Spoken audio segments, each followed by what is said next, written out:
21শে জানুয়ারি মাকে tata bye bye করে সাঙ্গপাঙ্গদের নিয়ে চললাম আমার প্রথম ব্রাইডের কাছে। জায়গাটা ছিল কলকাতার রানীকুঠির। ব্রাইডকে তো টাইম দেওয়া ছিল দুপুর 1টায়। প্রায় 1.5 ঘন্টা ওয়েট করার পর যখন দেখলাম ব্রাইড আসছে না, অগত্যা আমি চলে গেছিলাম ব্রাইডকে তার বাড়ি থেকে তুলতে। হ্যাঁ, রীতিমতো ব্রাইডকে তুলে নিয়ে এসেছি ভেন্যুতে। এই যে হলো আমার ব্রাইড কমলিকা। কমলিকার বিয়ে রিসেপশন দুটোতেই আমি সাজাবো। এইটা হলো ওর বিয়ের লুক। ওর শুধু একটাই রিকোয়ারমেন্ট ছিল যে চোখ দুটো যেন আমি টানা টানা করে দিই। ফুল লুকটা তো আমি তোমাদের সাথে শেয়ার করছি, তার আগে রিভিউটা শুনে নাও ওর মুখ থেকে। ঠিক আছে? খুব ভালো লেগেছে। আমি যেরকমটা চেয়েছিলাম একদম দিদি সেরকমটা করে দিয়েছে। অ্যান্ড আরেকটা আমার ইচ্ছে ছিল যে আমি টানা টানা লাইনার পরবো, একদম পারফেক্টলি হয়েছে, অপূর্ব। থ্যাংক একদম you so see the much. Glow.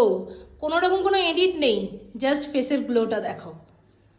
ফুল লুকের ছবিটা তোমাদের সাথে শেয়ার করছি, কমেন্ট করে অবশ্যই জানিও কেমন হয়েছে।